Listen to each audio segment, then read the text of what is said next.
Yeah, thanks. This is the point where I try and see whether my colleagues have actually come to my talk, but I can't see because of the lights. Oh well, I hope they're here. Yeah, so I'm going to talk to you today about how we built a real-time event detection system. I'm going to start by going through a bit about what the company that I work for does, and show you how the platform's transforming away from a kind of historical data analysis platform into something that people want more real-time stuff, and our first iteration towards doing that. Before I go any further, I seem to speak quite loud. Is that okay? Thumbs up? Yeah, cool. I don't want to shatter your eardrums. So yeah, whoa, this little clicker's going crazy. There we go. So we're going to spend 10 seconds talking about who I am, a few more seconds talking about Brandwatch, which is the company that I work for, and the problems that we're facing. We're going to talk about how we moved to Kafka, because Kafka's awesome, how we process data in this event detection system, and then how we scaled up and we distributed this work into a cluster. And then from this event detection system, we talk about how we found some meaning from the things that we were detecting in order to deliver interesting emails to our clients. And I'm not going to use this clicker anymore. So who am I? It appears to be the laptop, actually. There we go. I'm James, and that's about the smartest that I've looked in a very long time. I was at a wedding. I usually look like this every day. I do have different clothes, though. I'm not wearing the same thing. I'm VP Engineering at Brandwatch. We're a startup. We're a bit bigger than a regular startup now, about 300 people. We're in our post-Series B round, going into Series C. We're based in the UK, but we've got an office in Berlin and Stuttgart and San Francisco and New York and various other places. And what do we do? I appear to be having some AV issues.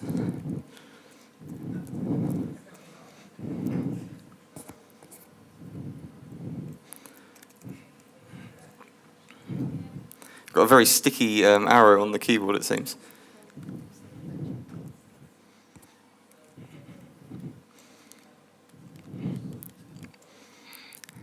Never mind, for every 4 or 5 steps forward, we'll have to go a few steps back.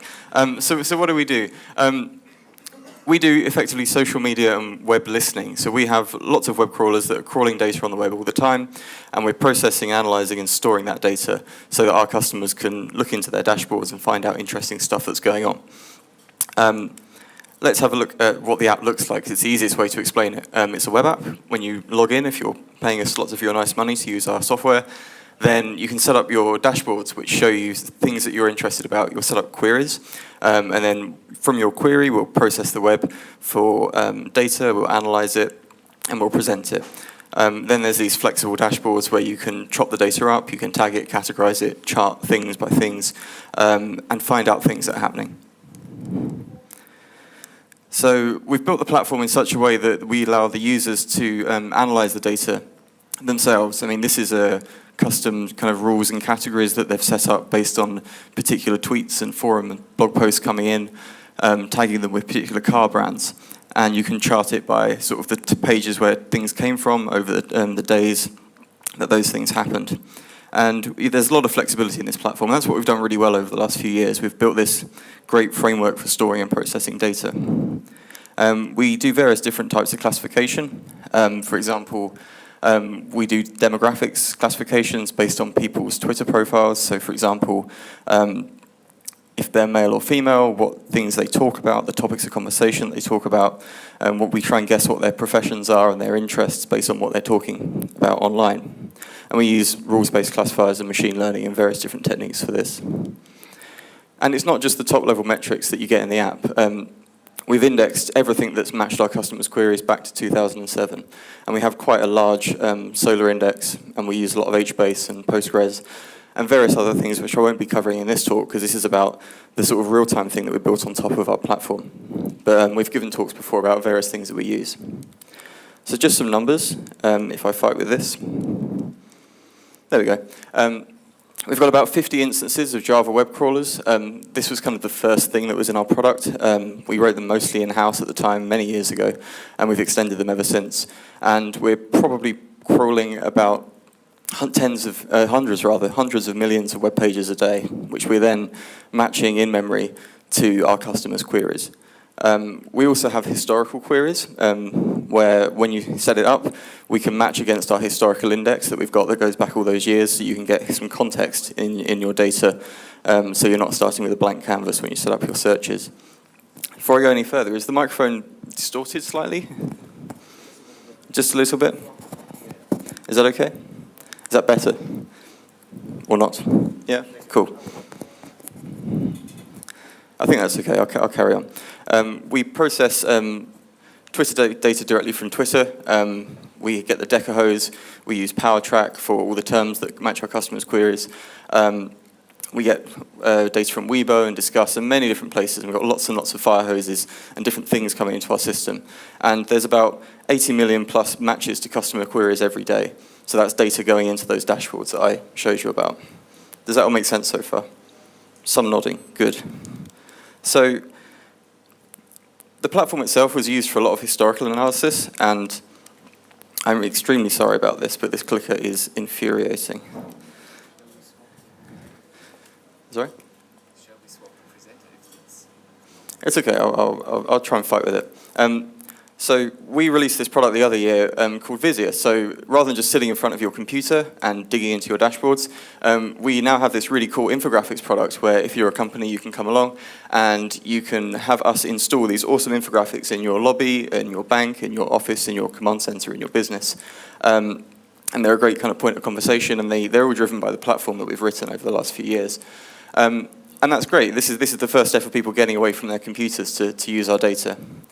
And as time goes on, you've got people accessing things on their phones, on their tablets. So increasingly, people are kind of away from the computer when they're looking at our data. And people want to find out what's happening right now, really. And here's an interesting picture from, so this is Jaguar, the car company. Does anyone own a Jaguar? Would anyone like to own a Jaguar? German cars, they're cool here. So this was their war room during the Super Bowl halftime. So you've got the Super Bowl adverts going up at the halftime in the middle there, being projected. They're using our Visio screens to display the data, and they're on the laptop in the Brandwatch app, looking at all the data coming in order to sort of see how their adverts are going down. And increasingly, this is happening in many different organizations, and people want to be able to react to crises when they happen. So, for example, if there's a big PR crisis with your brand or your organization, you want to be able to react first before the press pick it up, before anybody else gets there, and you can prepare your response and you can be composed when these things happen. So, we have a new challenge, as well as this clicker. And we have a new challenge. So what this is that in that picture that we had before, there was this spike. And people, if they're logging into the app to see their data, they might not have seen that when it happened. So is there any way that we can build a system that can tell people when they're away from the app, maybe that was a Sunday, maybe it was a Saturday, people weren't actually logged in using the application, tell them that something interesting is happening so they can then log in and deal with a crisis. So it's a sort of signal from the noise problem. So this is the challenge we have about, it's working now, that's wonderful. Oh, it's not, such a shame. We've got about 130,000 user queries in the system. So those are lots of streams of data that we're processing and matching to different people's queries. And we've got about 80 million mentions a day going into those. If we were to use our data stores that drive our platform in order to do, say, for example, a traditional kind of SQL-style breakdown query of what's happening right now, it takes over 8 hours to go over each one individually. So using the platform that we've built just won't really handle this kind of thing. So we need to build a new system that will be able to do it, and that's what I'll talk you through today. So this is a rough overview of what we built. On the left-hand side, you've got our web crawlers, 1 to n. We slapped Kafka right in the middle of this because it did a wonderful job of piping our data around in this. All of the mentions that were matching people's queries, we kind of liberated from the crawlers and we just put them into Kafka.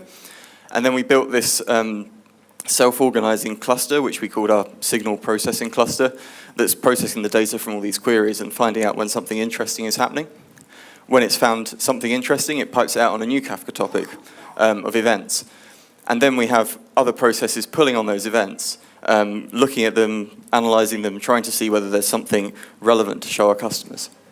And then we also store them to data stores at the end.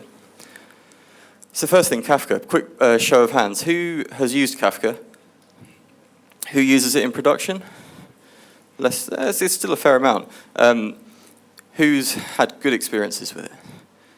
Yeah, I mean, we've had a really good time. We pretty much depend on Kafka now for a lot of things that we do. So step one was get the matches to people's queries and put them into Kafka. So what is Kafka? It is, so who doesn't know what Kafka is? It's cool if you don't. That's cool. So there's this bit of the talk. Those of you who know lots about it, do bear with. It's a publish-subscribe messaging system, and there's been so many talks today that talk about it. But unlike a traditional message broker, it's a distributed commit log. So I've seen it also described as the sort of the Unix pipes of streams. And it became an Apache top-level project in November 2003, and it started at LinkedIn. The guys behind Kafka have done a really amazing job of providing great documentation. It's really easy to install and get it set up and just try it out. And that's the kind of thing that drew us to the project, because when there's lots of care put in around the edges, you can usually tell that it's a good project underneath. It's pretty fast, hundreds of megabytes of reads and writes per second from thousands of clients. It's scalable. You have your Kafka nodes in a cluster. It's partitioned over many machines. It's replicated, and you can expand it without downtime. You can add new nodes into the Kafka cluster, and it just gets on with its thing. And it's durable. So messages that you send to a Kafka topic are persisted to disk, which sounds a bit weird. And then they're replicated in the cluster. And written to disk is a bit strange. But this is a graph from ACMQ from a couple of years ago. And the speed of sequential reads from disk is actually really good. I mean, it's comparable, if not better, than random access in memory, because the Linux kernel does lots of clever stuff with paging. So if you know where you are on disk with your particular message that you're consuming, and you know that everything's stored sequentially, contiguously, then streaming the rest of them is actually quite a fast operation. And storing to disk is really cheap, and it's persistent, which is great. And this is a graph from Twitter themselves. So they, in their infrastructure that sends out data to people like us, they're using Kafka a lot. The blue lines on here are a load test of sending a whole load of tweets at Kafka. That red line is a consumer that's pulling them.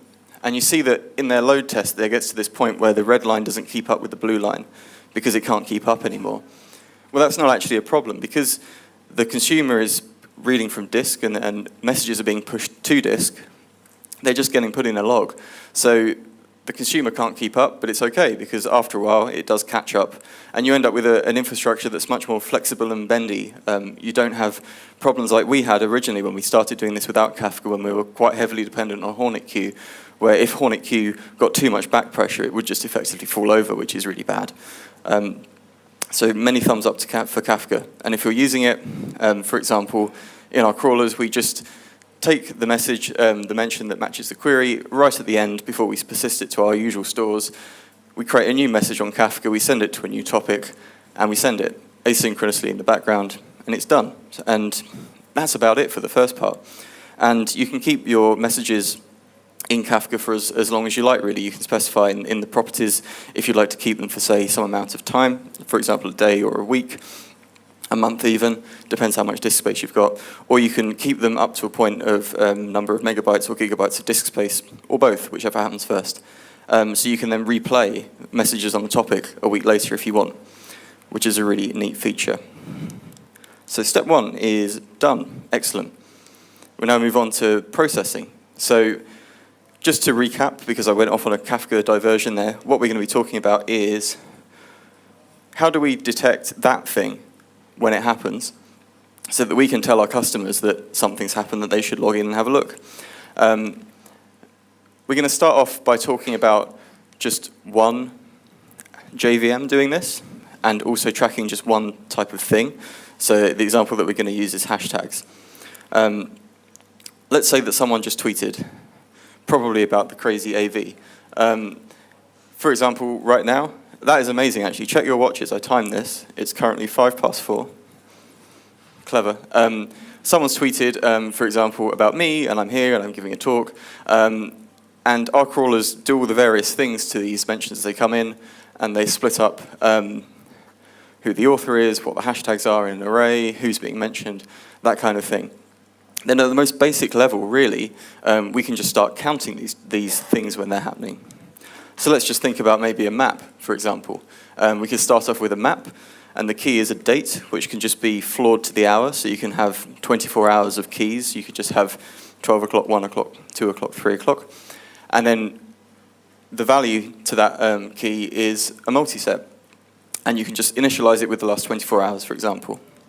Then, when this tweet that we just saw came in, you can have a look at the time, and then you can floor it to the current hour, so you say 4 o'clock, the 4 o'clock bucket, and then you can just put those hashtags in the multiset. It's a really, really simple way of doing this. And then you just have a count of 1 next to those in the multiset. So that's at the most basic level what you can be doing. And okay, let's say we've got these buckets. We can then cycle these buckets. So if you're using Spring, you can use a scheduled annotation, which on the hour, every hour, will get the oldest key in our map, remove it, and then create a new one of the newest hour. And that way you've got this sort of 24-hour cycle just going in memory in a map. Really simple stuff. So then we've got these hashtag counts being made, which is pretty straightforward so far. How do we detect that something interesting has happened? Well, we can think about it like this. Maybe at scheduled intervals, so every minute, every hour, whatever we think is necessary. For each hashtag that we have, we can transform that data structure into an equivalent one, which is effectively time series. So for each hashtag, at each data point, how many counts have there been? We can compare that hour to our history that we've got in memory. We can give it a score based on the algorithm that we decide to use to detect the spikiness. And then we can have some presets. So for a given average volume of a query, of one of our customers' query, if that score is over a threshold, then we think it's probably interesting. And then let's keep the workers really dumb. So let's just send that event out on a new Kafka topic, because then we can write other applications that then stream those events and do stuff with it. And in the code itself, I mean, it's very, very similar to this. We've done a fair bit of work around keeping the heaps down and keeping the history compacted, but it's not too far off this, what we're doing. But the issue that comes with this simple processing is not so much about the processing, it's just counters. Like the previous talk was saying, it's just counting things. But the scale is the interesting bit. So what we just did here is that we had a data model with counting hashtags. Not that exciting. But there are many, many different things that when we sat down with our customers before we did this project, we said, when you're looking at real-time data, what are you actually looking at in the app, and what are you using to see if something interesting is happening? Loads of other things, maybe the links being shared at any particular moment, the general volume of the query, the net sentiment, whether things are going positive or negative, particular authors. I mean, there's lots of things that we have. And if each of these has a different data structure, you end up with just one query having these, say Berlin Buzzwords query. But we have a lot of queries, so we have 100,000 queries. So the interesting bit is scaling. How do we distribute this out into a cluster in such a way that it continues to scale and it works? So we need more JVMs. So how do we share the workload? So distribution of work. Let's move on to the next bit. We looked at one JVM doing hashtags there. Let's think about a cluster. So that box at the bottom has now become a little cloud. Many JVMs. What are we actually distributing? Well, it makes sense that one query, one of our customers' queries with a data stream, is a good thing to distribute. But how do we take that one query and give it to one JVM, and none of the other ones, just one of them? Well, in this case, we use leader election. So who's familiar with leader election? A few people. Leader election is a methodology for finding the leader for a task in a group of distributed nodes. You've got some number of nodes, you want one of them to do it. Some methodology needs to pick one of those nodes. So that's what we do. If you want to do something like this, then ZooKeeper is really good. ZooKeeper users? Cool, lots of ZooKeeper users. Who's kind of like a ZooKeeper, I guess I'm trying to think of the way to say it. Not use it, but you also develop with it. So you've maybe written a feature that uses ZooKeeper to do stuff. Okay, less people. But it's good, it's good. ZooKeeper is a way of coordinating and managing distributed applications. If you've installed stuff like HBase or HDFS or Storm, it will always make you install ZooKeeper as well. That's because it's doing clever stuff, which will be similar to what I'll just show you here and what we use for our system. So ZooKeeper is kind of like a file system or kind of like a tree, depending on how you look at it. In our ZooKeeper cluster, for example, all the features that use it, we have underneath the BrandWatch node, because that's the name of the company. Feature 1, Feature 2. At the top level in ZooKeeper, you'd have other things like the controllers and brokers thing for Kafka, and there's various things for HBase if you're using it. And you can use the command line interface as well. And you can do sort of ls, where we are right now, and it will say ZooKeeper, blah, blah, blah, blah, and then show me the things that are underneath brokers by doing ls brokers, and it will show you the things. So you can imagine it like that. And if you're going to be doing programming using ZooKeeper to build your feature, then we highly recommend using Apache Curator. It's a library that Netflix released that builds on top of the lower level ZooKeeper API, and it gives you a whole bunch of recipes to work with. So for example, if you want to do some kind of shared reentrant lock across a cluster, then they have some code that you can use to do it. Likewise, if you want to do some kind of leader election, like we're going to be doing, then they have some APIs that you can use for that. And it's pretty straightforward to use, and the documentation is very good as well. So thanks, Netflix. So let's think about what we're doing. So in the app, customers have queries. They say, I want to receive emails when something interesting happens, and they press a button. And that's what we want this feature to be, as simple as just press a button. So when they press that button, we're inserting a row into our Postgres relational database to say that this user wants this thing. So we're going to write a JVM that is then listening for what's happening in that database, and when a query is enabled, then it will put a query ID into ZooKeeper. So BrandWatch signals queries and put the query ID in there. And likewise, if they disable the feature and they don't want to receive the emails anymore, then that JVM will look it up, find the node, and just delete it. Does that make sense so far? Blank faces. Yeah? Cool. So in order to get stuff out of the database, so trying to work out when a thing happens, we used PGQ for that. I'm not completely sold on PGQ. It's pretty good. It was part of the Londist replication suite that Skype wrote, which is pretty good, but it's part of that. We wrote the Java consumer for it, if this thing will stay still, and it's on GitHub, so if you want to use it with your Java apps, then we did the hard work, so just use it away. You put a trigger on the table, basically, and every time that thing happens, for example, a row gets inserted into the table that says this user has requested the feature, it sends an event on PGQ, and the JVM picks it up. So 101 leader election, for those of you who are not initiated. Let's imagine that we've got this set up on ZooKeeper. We have one query that's currently enabled. We've got one that just gets enabled right now. And we've got 3 JVMs listening to it. If we're using Curator, then you can use the watching facility to say, watch that queries node and tell me when something happens, and you get a callback. So this 1268589 query's just got added right now. The JVMs will be watching the queries node, and when that gets added, they all get a callback to say, hey, there's this new node. What are you going to do about it? And at that point in your code, you say, start leader election. Then it's a race. What happens is each JVM will try and write an ephemeral sequential node underneath that ID. So it's ephemeral because if the connection between ZooKeeper and the JVM is lost, then that node will disappear when the acts time out. It's sequential because the one that gets there first gets number 1, the one that's there second gets number 2. So the one who wins the job. That's leader election, basically. So then what happens if you want to deal with failover? So let's say the leader is dead at this point. Then, because it's an ephemeral node, that node disappears, it drops off, and then it initiates the next stage of leader election, where the second one in line gets the leadership, and then it processes the job. And then if that one comes back, it joins the back of the queue. Does that make sense? So that's roughly how leader election works. And we used it for this system in order to distribute the queries in different JVMs. So there we go. Each time someone turns on the feature, the node gets added, we do leader election, one of the JVMs in the cluster will get that, they'll create the data structures, and then they'll start consuming the buckets of data from Kafka.